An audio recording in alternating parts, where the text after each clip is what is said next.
की तुम्ही आमच्यावर पडा, ज्याची पूजा लोक करणार आहेत त्यांना म्हणतील तुम्ही आमच्यावर पडा, पण ते शेवटला ते पण म्हणतील तुले भयंकर पाप केले, मी नाही पडणार तुझ्यावर, मी का अशुद्ध होऊ तुझ्यावर पडू.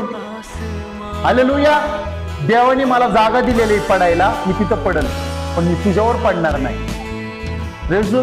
स्वतःला झाकून घेण्याचा प्रयत्न करतील, पण त्यांच्यासाठी झाकणारा असं काहीच त्या दिवशी नसणार. ते म्हणतील आम्ही अंधारात पाप केले, आजही आम्हाला अंधारातच मरू दे, पण त्या दिवशी तो प्रकाश त्यांच्यावर चमकणार. जे तू अंधारात केले ते लोकांना प्रकाशामध्ये देव दाखवणार.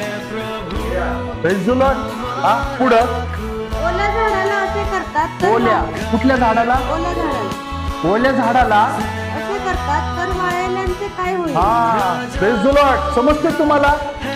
ही पुरुषावरची सजा जी आहे ना ती आपली होती. ओलं झाड म्हणजे काय? परमेश्वर.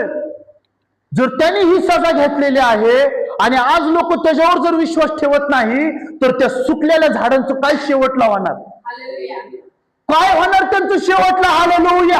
तो म्हणतो ओल्या झाडाला इतका त्रास आहे, इतक्या वेदना आहेत, ज्याच्यामध्ये हमेशा फ्रूट लागतात आणि ते फ्रूट लोक खाऊन आशीर्वादित होतात. आज जर त्याला त्रास होत आहे तर शेवटला त्या लोकांचं काय होणार? जे मला ओळखून सुद्धा पाप